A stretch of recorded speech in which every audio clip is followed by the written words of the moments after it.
The line outside the soup kitchen twisted around the corner, a silent snake of people bundled in old coats and threadbare scarves. The smell of rain and exhaust clung to the air. Among the waiting crowd stood Maya, one hand wrapped around a paper cup of weak coffee, the other holding tightly to her daughter's small, chilled fingers. "Mommy, my toes are cold," whispered Lily, her voice soft as the wind that danced between them.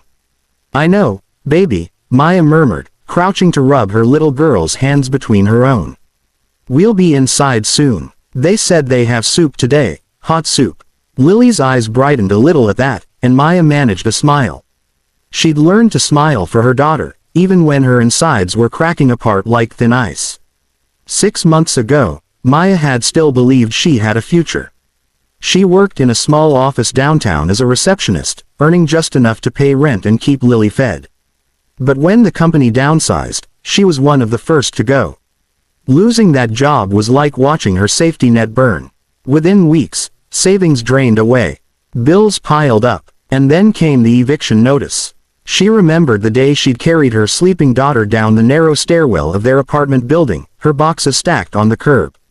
She'd thought it would be temporary. It wasn't. Now, she measured life not in days, but in shelters and soup lines. When the doors of the soup kitchen finally opened, the smell of broth and bread drifted out, rich and comforting. People began to shuffle forward, their voices murmuring thanks to the volunteers inside. Maya took Lily's hand and moved with them, her stomach aching from hunger but her heart aching more from the humiliation she tried not to feel. Inside, warmth wrapped around them like a blanket. Tables lined the hall, some crowded with families, others with silent men staring down at their meals.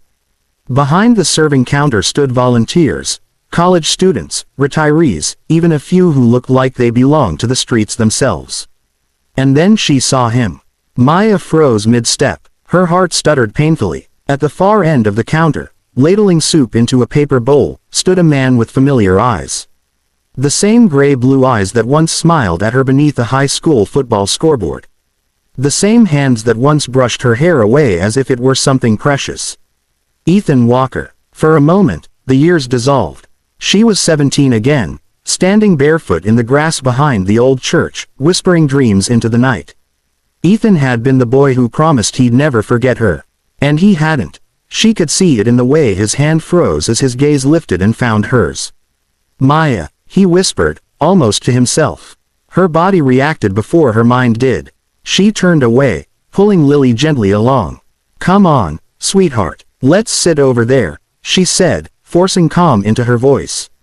Her knees trembled as she sank onto a bench near the wall. She broke a piece of bread into small chunks for Lily, her fingers shaking. It couldn't be real. Of all the places, all the cities, how could he be here? She dared a glance. He was still behind the counter, staring, confusion and recognition battling in his eyes. Then he smiled, the same soft, crooked smile she used to love. Her chest tightened. She didn't want him to see her like this. Not with her hair tangled from the shelter's broken shower, not in the same jeans she'd worn 3 days in a row. The last time he saw her, she was a girl with a future. Now she was a woman surviving on handouts. Lily tugged on her sleeve. "Mommy, that man's looking at us." Maya forced a smile. "Don't mind him, baby. Eat your soup." But she couldn't look away. Ethan was talking to another volunteer, then wiping his hands and walking toward her. Every step he took made her pulse race. When he reached her table, she could see the years etched across his face, the faint creases near his mouth, the quiet maturity in his gaze. But the warmth was the same. "Maya," he said softly. "It's really you." She looked up at him, words stuck in her throat. "Hi, Ethan." For a moment, neither of them knew what to say. The noise of the kitchen faded into a low hum. He smiled gently. "I almost didn't recognize you. It's been, what, 10 years? More like 12, she said quietly. His eyes flickered, searching her face. "How have you been?" "Fine," she lied. I've been lucky," he admitted, running a hand through his hair.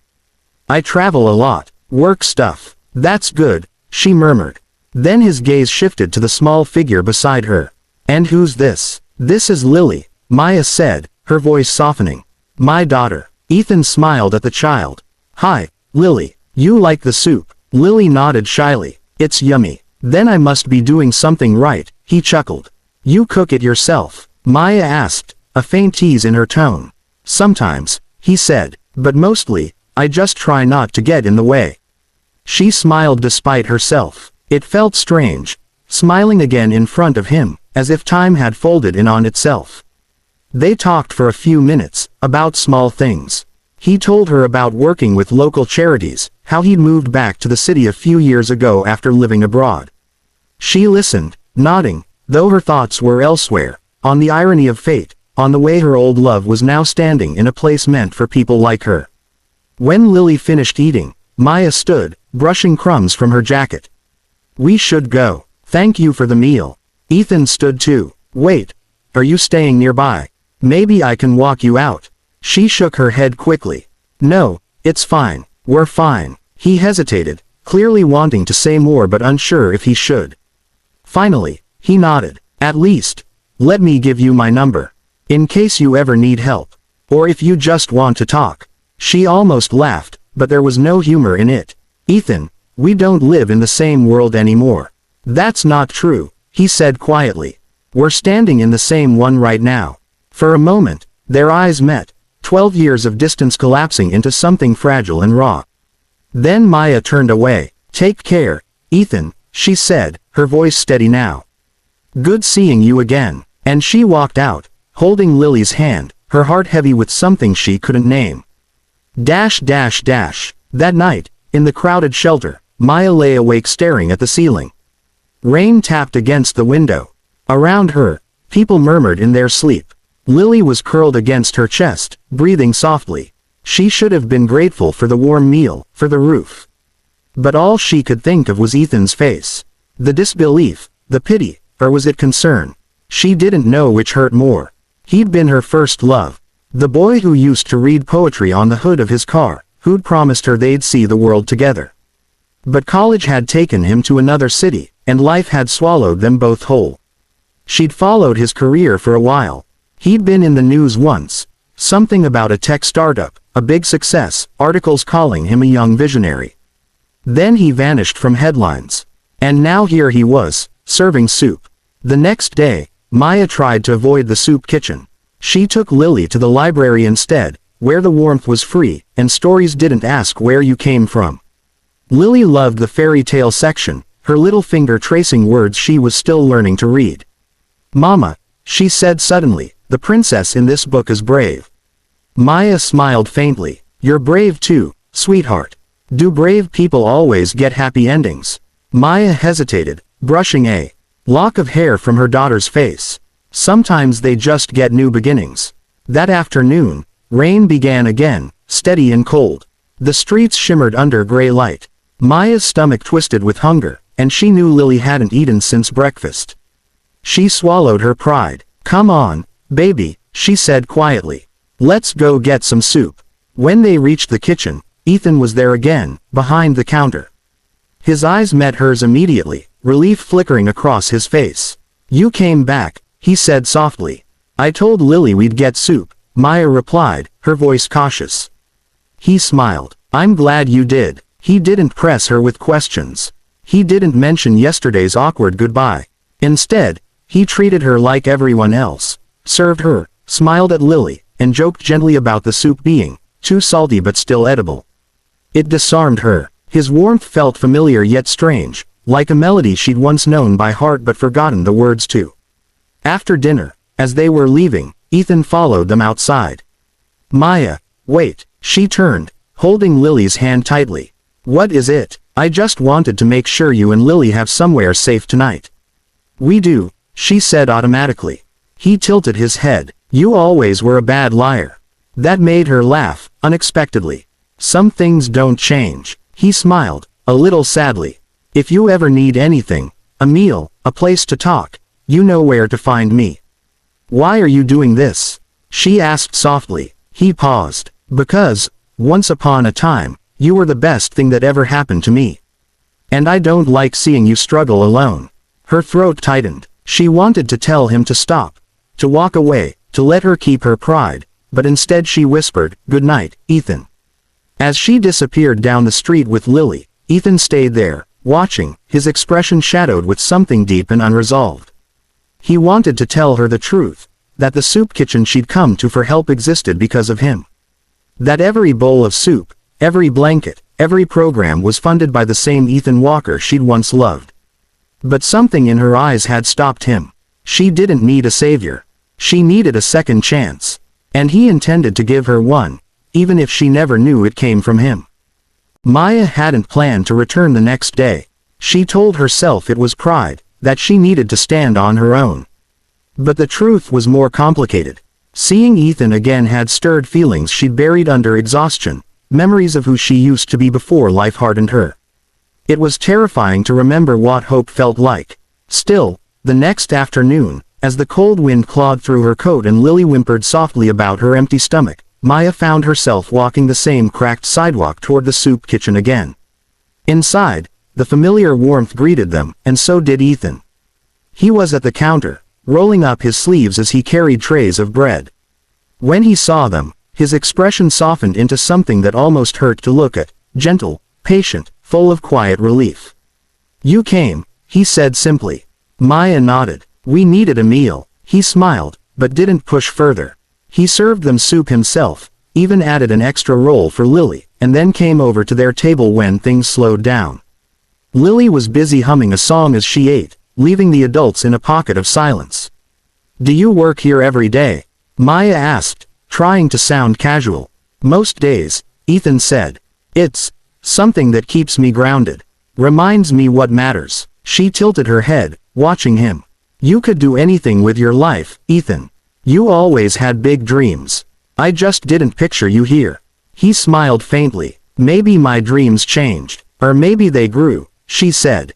Their eyes met for a long moment before she looked away, stirring her soup to hide the rush of warmth in her chest. Over the following week, they fell into a rhythm. She and Lily came almost every day. Sometimes Ethan was cooking. Sometimes he was organizing volunteers. But no matter how busy he was, he always found time to sit with them for a few minutes. They talked about small things, the weather, the neighborhood, the books Lily liked. Never the past, never the ache between them that neither dared name. Maya found herself laughing again. She didn't even realize how long it had been since she'd done that. Ethan's laughter was the same as she remembered, quiet, genuine, the kind that made you feel seen. And when he looked at her, really looked at her, she saw none of the pity she'd feared. Only admiration, respect. One evening, after the kitchen closed, he walked them out. The sky was darkening, a pale drizzle misting the air. "Maya," he said, stopping under the awning, "can I ask you something?" She turned, wary. "Depends what it is. Do you have somewhere safe to stay tonight?" Her heart thudded. "Yes," she lied automatically. He frowned slightly. "You said that yesterday. And it was true yesterday too." He didn't smile. "Maya," she exhaled sharply, "we're at the women's shelter on 12th. It's not great, but it's safe enough." He nodded, as if he'd already guessed. "Would you ever let me help you find something better?" Her chin lifted. "I don't take charity, Ethan." His voice softened. "It wouldn't be charity. It would be me trying to make things right." She looked at him, confusion tightening her chest. "Right. You didn't do anything wrong." "Didn't I?" he murmured. "I left. I promised I'd come back for you, and I didn't. You deserved better." Maya's breath caught. "Ethan, that was a lifetime ago. We were kids. You had your whole future waiting. You made something of yourself." "I'm glad for that." He gave a small, wistful smile. "Funny thing is, I thought making something of myself would mean being happy. But it didn't, not really." She looked away. "Maybe happiness isn't about what you have. Maybe it's just about who you can share soup with." Ethan laughed quietly. "Then I guess I'm lucky to share mine with you." She smiled despite herself. "You always were too charming, and you always saw right through me," he said gently. "That's what scared me the most." For a long moment, they stood in silence, the rain whispering around them. Then Maya said softly, "Good night, Ethan." He watched her walk away, his chest aching with a strange mix of admiration and guilt. Because there was something he hadn't told her, something she deserved to know. The soup kitchen, the shelter, the outreach programs, they all existed because of him. He'd built them after his company's success, determined to give back. But he'd kept his involvement quiet, preferring to be anonymous. It had never been about recognition. It was about redemption. And now, the woman who once taught him how to love was here, sitting under the roof he'd built for people in need. He couldn't tell her yet. Not until he could help her without her pride standing in the way. Days turned into weeks. Maya began volunteering at the soup kitchen in exchange for warm meals. She'd wipe tables, help with the cleanup, even read to the children who came with their parents. Her kindness didn't go unnoticed, least of all by Ethan. He loved watching her laugh with people, how she listened, how she still carried gentleness even after everything she'd endured. One afternoon, after the rush, he approached her with a quiet determination. "Maya, I want to show you something." She frowned. "What is it?" "Just trust me," he said, holding out his hand. Something in his eyes, earnest, steady, made her nod. He led her to a side door she hadn't noticed before, down a narrow hallway that smelled faintly of paint and new wood. At the end was a small room filled with colorful drawings, toys, and little chairs. "What is this?" she asked, her eyes wide. "The daycare program we're starting next month," Ethan said. "It's for parents who need a safe place for their kids while they work or look for jobs." Her face softened. "That's wonderful," he smiled. "There's just one problem. We need someone to run it. Someone patient, responsible, and who understands what these kids need." She blinked, unsure where he was going. "Ethan," he met her gaze. "I want you to run it, Maya." She froze. "Me? You'd be perfect. You're amazing with the kids here. You already help half the time without even being asked. I'll make sure it's paid properly, enough for you to get back on your feet. There's also a small apartment attached to the center." Maya shook her head in disbelief. "Ethan, I can't. I don't have the qualifications. I don't even have a proper address right now." He stepped closer, his voice gentle. "You have what matters most, heart. I can teach you the rest." Her eyes filled with tears. "Why would you do this for me?" He hesitated, then spoke softly. "Because this whole place exists because of you." She frowned, confused. "What do you mean?" He exhaled slowly. "After college, when everything took off, I lost myself in success. Money, deals, endless flights. I told myself I was making a difference, but it always felt hollow. And then one day, I remembered you. The way you used to make people feel seen. The way you believed kindness was worth something. That's why I built this place. You inspired it." Her lips trembled. "You mean, you own this place?" He nodded. "I fund it, yes. I didn't tell you because I didn't want you to think it was pity. But Maya, everything I've done here was because of the person you helped me become." For a moment, the world seemed to blur.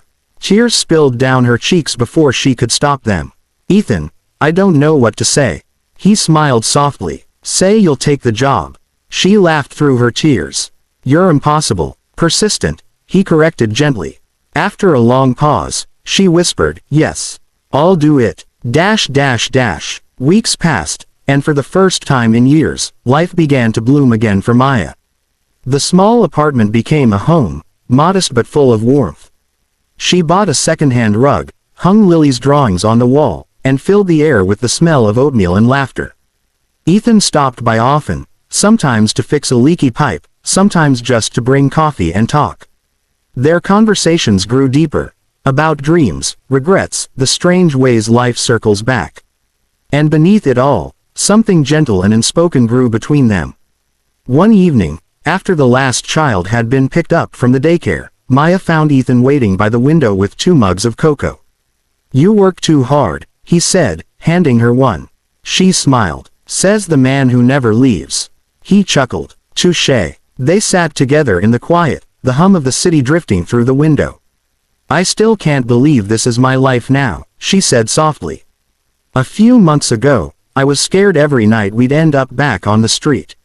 "You were never supposed to be there," he said. "You deserved better." "I have better now," she murmured. "Because someone believed in me." Ethan turned to her. "Because you believed in yourself again."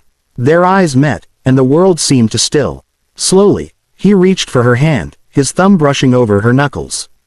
"You know, I never stopped thinking about you, he said quietly. Not once in 12 years. Her breath hitched. Ethan, I thought I'd lost my chance, he continued. But maybe life just brought us back to the place where we were both meant to start again. Tears shimmered in her eyes, but this time they weren't from sadness. I don't know if I'm ready, she whispered. That's okay, he said. I'll wait. The rain began again outside, soft and steady. And when he leaned in, brushing his lips against hers, it wasn't a grand, cinematic kiss. It was gentle, real, a promise quietly spoken between two people who had both known loss and finally found home. That night, when Maya tucked Lily into bed, her daughter smiled sleepily. Mommy, are we going to stay here forever? Maya brushed her hair back tenderly. Maybe not forever, sweetheart. But for now, yes. We're home. As she turned off the light, she saw Ethan standing in the doorway, his smile matching hers. And for the first time in years, Maya didn't feel like she was surviving. She was living.